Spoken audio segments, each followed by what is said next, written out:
Hello and good morning, everybody. Welcome to the Retained Recruiter Show. My name is James. And I'm Jo. Thanks, everybody, for joining us here today. Yeah. And today, Jo, we've got a very special guest. We've got Mark Whitby, a veteran of the retained recruitment industry, a training legend, a podcasting legend. I'm sure people have heard of Mark. If they haven't, go and look him up on LinkedIn. And also start to subscribe to his podcast channel, because that's amazing too, with some fantastic pieces of information for recruitment business owners who are looking to make a significant change in their business. And we've asked Mark to join us today, not just because he's an expert, but because he's got some fascinating insights into our industry. And we want to talk today to Mark a little bit about the future of recruitment. So welcome, Mark. Thank you. Great to see you, Jo and James. I'm excited to be here. This is going to be fun. We appreciate having you here, Mark. So, Jo, what are we going to cover today? What are the topics we want to cover with Mark? Well, we want to talk about the future of recruitment, what you foresee to be some of the biggest opportunity areas, I think. Also, what do you see as being some of the biggest challenges that are facing us as an industry? And then also we want to discuss proactive steps you can take to future-proof your recruitment business, because as we know, the industry is very fluid and things don't stay the same forever. So that's what we want to cover today. It would be brilliant, Mark, if we could just kick off by you telling us, how's business up there in Edinburgh? Well, business is phenomenal, Jo. Although I'm not quite sure about Edinburgh specifically, because like you guys, we have clients all over the world and members and podcast listeners all over the world. But yeah, the market is crazy. And, that's one of the things we're going to talk about today, which is, not to become reactive and, assume it's always going to be this way, but to continue making improvements to your business to make sure that it's sustainable long into the future. Yeah, good. I think that's brilliant. I think one of the things that I suppose before we talk about the future is to just have a think about the past. The last couple of years, I think, has been a real shock to the industry, and a lot of businesses are kind of coming out of that and having maybe had 2 years of quite fallow situations. Now we're sort of we're coming out the other side, and it's almost the reverse to a certain degree, isn't it? So what sort of feedback are you getting from your members at the moment about how they found the last couple of years? Yeah, so exactly as you've described, after a difficult start to 2020, towards the end of 2020 and certainly last year, people have had record personal bests as well as company record years, and that momentum has carried over into 2022, which has brings with it its own of course, tons of opportunities, but also some challenges as well. I think I was talking to a client yesterday, Mark. It's interesting when you say phenomenal. I think he said, I feel like Midas. He said, because everything I touch at the moment turns to gold. Mm-hmm. And that's one of these things in terms of people at the moment. We almost forget, and not everybody had a bad time in COVID, because there was some great potential growth, and we've heard some great growth stories, of course. But I think sometimes we can underestimate, what this time means. When times are good, go for it, absolutely. But don't just look at today. And that's what I want to talk about, the future of recruitment, because it's a little bit about talking tomorrow and planning for tomorrow as well. So I don't know, where you sort of feel on that one, because, I know you've got some views on what people need to do at this moment in time as well. Yeah, 100%. So rising tide lifts all boats, and it would be a mistake to attribute that to our own, genius, or think it's exclusively that you're, doing an incredible job as a recruiter. The market forces, just like at the start of the pandemic when everything ground to a halt, that's not because you were a bad recruiter or had a poorly run business. Market forces have a huge impact. So we need to do everything we can that is within our control in order to continue to be productive and profitable. In terms of challenges, I don't know what you guys are hearing from your members. Well, I think I can guess what you're hearing from your members. I'd like to compare notes here and see if it's the same as what I'm hearing. Because like you guys, I'm talking to, hundreds of recruiters every week, but also I did a recent LinkedIn poll about what people's greatest challenges were. Can you guys guess what the number one most common response was? Finding candidates or finding Yes. staff? I was going to say, finding staff, Right. talent. Exactly. Okay, you're both correct. So 51% of people said need more placeable candidates. 25% of people said need talent for my own team. So those were the top two answers. 17% said need more grade A job orders. And then there was a few other answers. The other common one that I hear a lot is, oh, I just don't have any time. I'm super busy, not enough hours in the day. This sense of kind of overwhelm, and like you're running on that hamster wheel and can't ever quite get to where you want to go. And so what's interesting about that poll, yeah, Mark? Sorry, Mark. I'll tell you what's fascinating by the statistics you just gave me. Nobody said at this moment in time that the challenge is new clients. I'm sure maybe it appears further down the list, but in 75, 80% of what you just said, nobody's talked about getting new clients. So obviously people say, I can find clients, but candidates are a challenge. Now, I think, that's part of the reversal of putting things in its head, having more placeable candidates. Well, I think part of it, and why we're here why we exist, Mark, and why you exist as well, for some reasons, to help recruiters understand how to build better relationships with clients. And part of it is by challenging what they do, because the rush that goes on in recruitment sometimes means that the reason why you can't find placeable candidates is because you're in a race and you've got to find and rush around and dig deep and dig hard and dig fast and get out to it. And what we want to do is say to people, you've got to get your clients to respect you. And that's why we talk about the fact that, we're not, I've got nothing against recruiters, the term, because obviously I was one, I am one. But the reality is we prefer to see ourselves as management consultants. We've said this on previous episodes. And you have to consult and you have to challenge your clients, because if you don't, you're just going to be chasing jobs when you're going to find it's really difficult to find candidates. Not because they don't exist, but because you haven't given yourself enough time to go and find them. You haven't given yourself enough time to do a quality job. And that's the difference. So I get the results. We're all hearing that, of course. But I think you've got to look at how can I affect some change in that business. And when you spoke about earlier, we talked about the things that you can control. You can control that. There's that old expression, isn't there? Control the controllables. Do what control what you can do, not what you can't do. And I think that's what we've got to get the message across to people. Change the dynamic of the relationship with your clients to give yourself the breathing space to go out there and do a quality job and find those most placeable candidates. That's what we need to do. Rant over. Absolutely. And the funny thing is, though, what people think they need and what they actually need are not necessarily the same thing.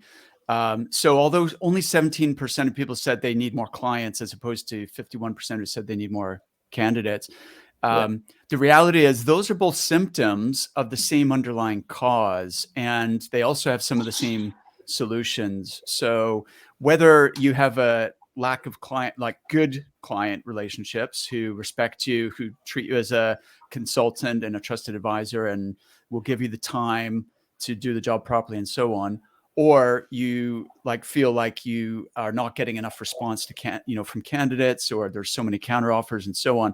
These are all really symptoms of the exact same underlying cause. And should we dive into what some of those are? Yeah, please do. 100%. So I think there's three things. Number one is recruiters are doing more or less the same things that they did pre-pandemic. So, after going through this horrendous, stressful cycle with, a lot of uncertainty, people have just, and by the way, I'm not being critical of recruiters in general. I have a huge amount of empathy for recruiters. I think we all do, which is why we want to help people to get better results. But Greg Savage told me this would happen, and that as soon as hiring demand went back up, he said people will revert. They will forget all the lessons or the potential lessons they could have taken from that experience, and they'll just revert to doing what they did before. And what they're doing before we know is not terribly useful or beneficial to anybody, whether it's the client, the candidate, or us recruiters. So, for example, chasing candidates using the exact same approaches as every other recruiter, not doing anything differently, not adding value or bringing anything new to that experience, of course your messages are going to be ignored. I did another poll on client commitment. So 28% of the people responded are routinely competing with other agencies, which we know is a fool's game.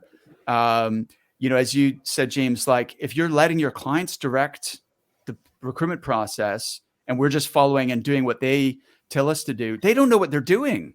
We need to be the ones leading the client, not the other way around.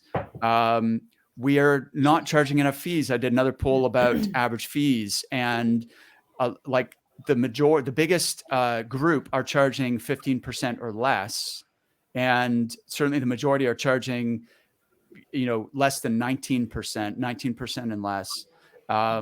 We know that recruiters, this is another poll I did, their number one source of candidates is LinkedIn.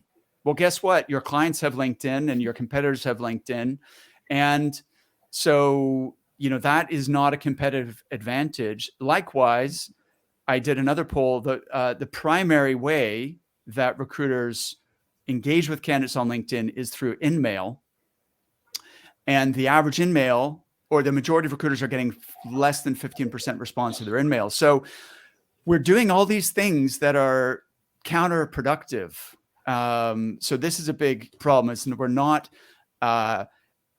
developing new skills, leveraging new technologies, refreshing our strategies, and finding ways to add more value to the process, to both the client experience and the candidate experience, so that everybody is better off. And so I think that's one of the main reasons why recruiters are having those problems.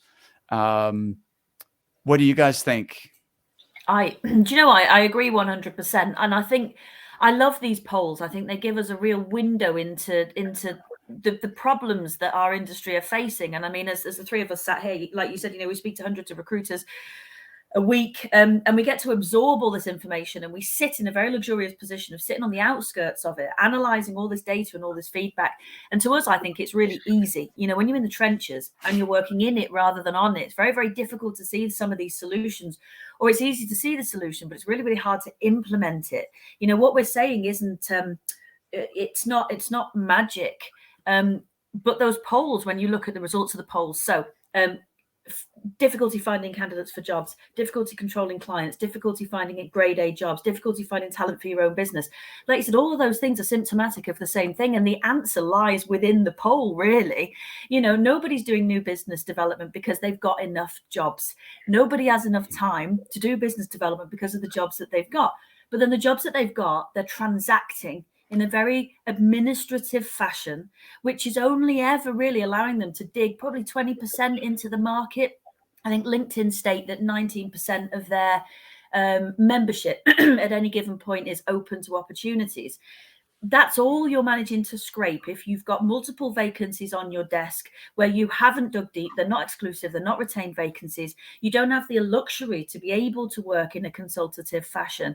And then you're right, Mark, we're then in a race to the bottom because we're sounding like everybody else. We're working like everybody else. We're delivering the same results, the same candidates as everybody else. And then when our clients, excuse me, because it's beginnings of hay fever in Derbyshire, but when our clients then ask us to reduce our fee, we then complain. Our clients don't see the value of what we do for a living. Our clients don't understand. That's because we're not telling them. We're not giving them anything that's different. And I think once we went through the pandemic, you're right, Mark, it gave us real opportunity to flip the bonnet on our desks and our businesses and look at what we were doing.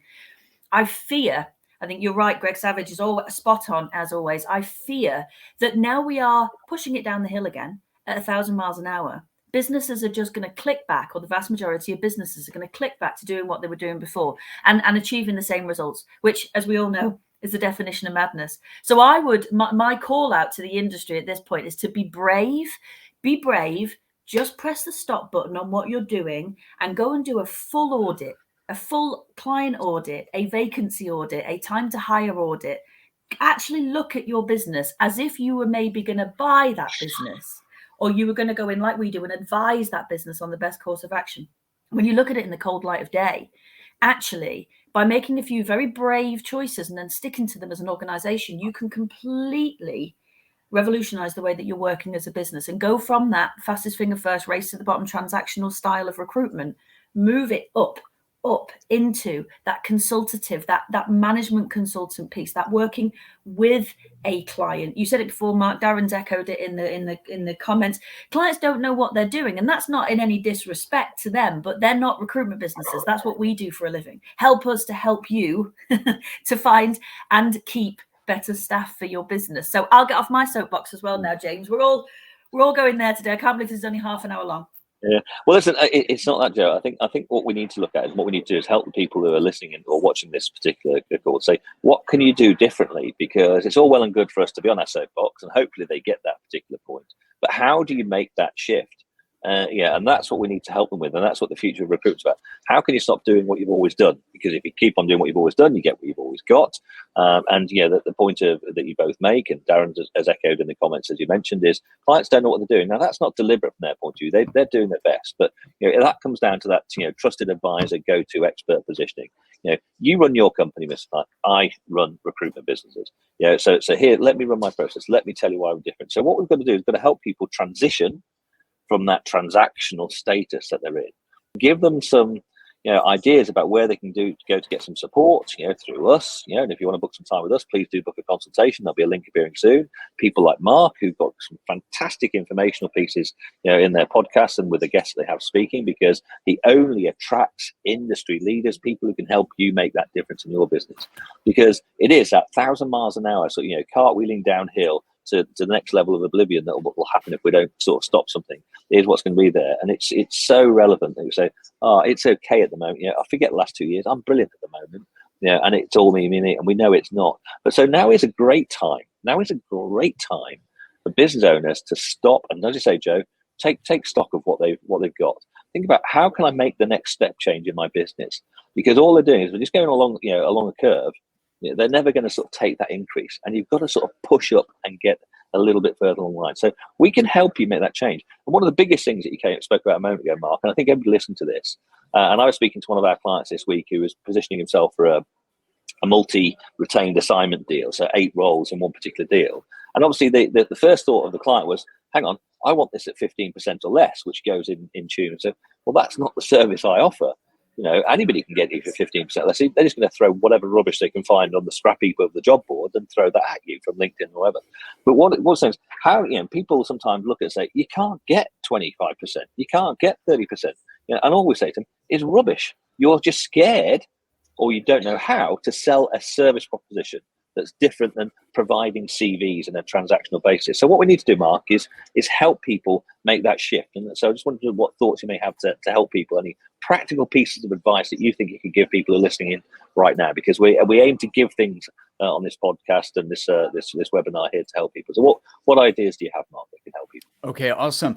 So I don't think it's a question of stopping or pressing pause on what they're doing. I don't think realistically any recruiter or business owner is going to do that. So instead, what I propose is that you carve out just a little bit of time every week to work on your business instead of in your business. And that will free up a little bit of bandwidth so that you can start to implement the strategies that we're talking about today and the things that you guys help business owners to achieve, and I do as well. So, if you're on that hamster wheel and it feels like you can't ever stop running because then everything will grind to a halt, then you need to at least be able to say, well, I'm going to give 4 hours a week, let's say half a day a week, or 60 minutes a day or something like that, to working on improving the business so that I am future proof and I have a sustainable, resilient recruitment business that no matter what happens in the future, who knows how long this boom will last? Nobody knows for sure.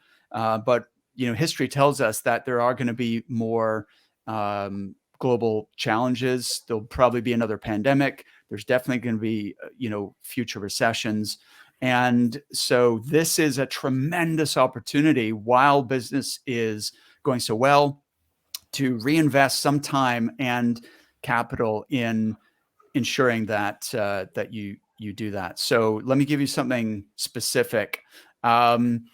One, I think, of the greatest opportunities that will allow business owners to increase on all three of those. So candidate availability, client quality, as well as attracting top people to their own teams. And that is to invest in creating a community within their target market, their niche. And what I mean by that is, instead of just being a transactional recruiter and, making placements and filling jobs, it's actually, and being just another recruiter in the mind of the client or the candidate, to really, I would challenge our viewers, our listeners, to assume a leadership role within your ecosystem. And by the way, no one is going to confer this, responsibility or this authority upon you. You need to just, you need to assume that responsibility yourself, and really step up and think, okay, how can I be of greater service and add more value to all of the people who are in this niche that I'm that I serve. And, that could be through sharing knowledge, through articles like a LinkedIn newsletter, like Darren has a very good newsletter.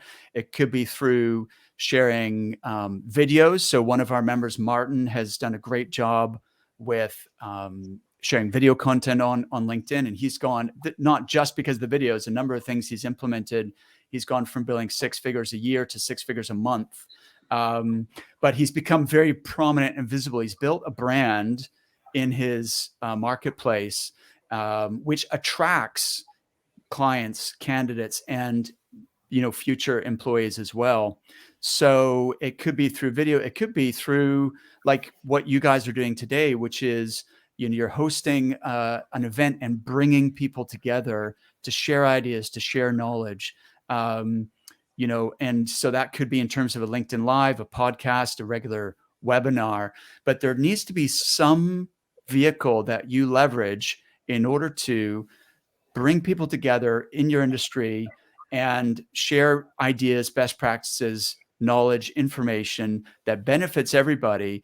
But the key is, if you're the one who is facilitating that knowledge transfer and you're sort of at the hub of that,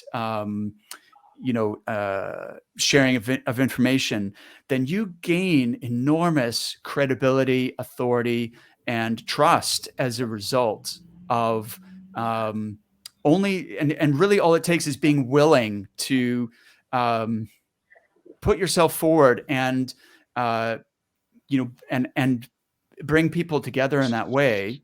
And certainly from a business point of view, it does elevate you to a whole nother level. So instead of being just another recruiter, you are perceived as the market leader in your space, or the go-to recruiter in your niche market. And then that gives you a platform to have much more meaningful discussions with clients about the way that they're recruiting, and to propose new solutions and offer alternative strategies that aren't the way that they're doing it right now, that could potentially get them better results and be more of a true partnership between you and the client. So that was a long answer, but hopefully it gives people some ideas. I loved that, and I think it's I think it's great. Position yourself as an expert, because what we're saying here is, look, we don't want to just be a CV vending machine. We don't just want to send bits of paper to your bits of paper. What we want to do is we want to consult and we want to advise. And really what we're saying is we want to be able to provide solutions to what we know from many polls that are done within industries. The biggest challenge of the biggest barrier to growth, the biggest challenge for most businesses, which is the attraction and retention of really top talent. One of the biggest barriers to growth, one of the biggest challenges for businesses. And what do we all do for a living? We provide, we provide that solution to a business. So I think we need to start thinking about, how do we position ourselves as market experts, but also how do we position ourselves as advisors to our clients, and not just about sending CVs. And part of that, building yourself a platform, I think, Mark, really helps. It really helps people to see us as experts, because otherwise, if we look like everybody else out there in the industry, the only differentiator is cost at that point. And we need to get above that. We're either going to lower our fees or raise our game, I think. And the pandemic taught us that. And as you said, Mark, completely agree. There's going to be more of these. And just because we're in a boom period now doesn't mean it's going to last forever. Does it, James? No, and I think the big challenge is for people in terms of how they make a change. So, Mark, you said, how do you share that if you're at the Syndicate Universe? Well, part of it is actually getting help and seeking support yourself.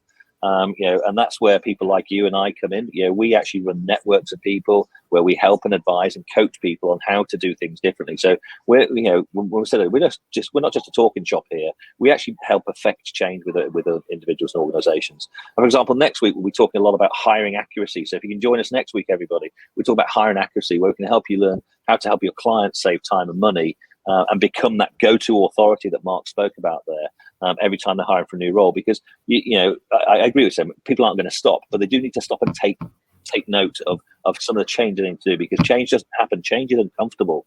And if you're busy on that hamster wheel running around 100 miles an hour, filling 1 in 5, 1 in 10 jobs, then you think, okay, well, I'm making money at the moment, but what about when times do get difficult, Mark? Because as you said, you don't know how long the boom's going to last. So what are you going to do to make sure that your business is still going to be here in 5, 10 years time? Yeah. And that's about implementing a different growth strategy, implementing a strategy into your business that's going to improve your cash flow, improve your revenue, improve your profitability, improve your saleability in terms of when people start to get towards looking towards exits, if that's their opportunity. So that's what we've got to do. We can help people by being the sounding board for them to make differences. And we've had other guests on the show, Mark, with us. Some of our clients, people like Chris Hickey, who's talking how he's grown his business from 5 to 30 people. You spoke there about the guy who's doing 6 figures a year to 6 figures a month. So we know what we're doing. So it's really important that we actually offer our help to people to say, look, we can help you make that change. You don't have to do it by yourself, because that's a lonely road to go. But actually bouncing ideas off people who have got networks of people where we can share that information makes it really, really valuable. So, Mark, as we come up to the last couple of minutes before we sort of say goodbye to everybody and say goodbye to you, I'd just really like to give a sort of last 90-second soundbite of what you think the future of recruitment is, what people can do now to make a change that's going to protect them in the future. So give us your thoughts on that one. Okay, awesome. So, future of recruitment. We know that, whatever it brings is going to be change, disruption, and future crises. So best way of ensuring that you weather the storm is build a business that is resilient. And what I mean by that is you aren't over-reliant on a handful of clients, but you have a community and you are well thought of within that community. You're seen as a leader, not just another recruiter. So you are positioning yourself as a true consultant who happens to specialize in talent acquisition, not a recruiter who sends resumes or CVs about. And if I can give one practical example of that, because I know the main objection people have is, but Mark, I don't see myself as a leader. I don't really know what knowledge I have that I can share. So one of our clients, James, who is in the tax profession, does a monthly webinar where he brings experts in tax together. Every month he has 500 tax professionals joining his monthly webinar, and he's getting 25 to 30 inbound client and candidate leads, people who are raising their hands saying, either I want your help to build a team, or I'd like your help navigating my next career move. So that's just one practical example of how you can build a community of people who see you as the natural leader. I think what's really important you said there is to clients and candidates. I know one of the things that people struggle with at the moment is being able to find really good candidates, but building that community of people, short and long term, I think is so critical. It's not just on the client side, but on the candidate side as well, definitely. Fantastic. Listen, everybody, it's been great to have you here. We've been joined today by Mark Whitby, the resilient recruiter. He's given us some fascinating insights. We hope you've enjoyed them. It's been great having you here. Please do join us again next Tuesday at the same time in the same place, where in the Retained Recruiter Show, we'll be talking to you a little bit more about how we can help you talk to your clients about hiring accuracy and make a massive difference. So, Mark, on behalf of Joe and myself, thank you very much. And for all our listeners, thanks very much for joining us. All brilliant. Thank you very much, everybody. Thanks. That was fun. Great. Bye-bye.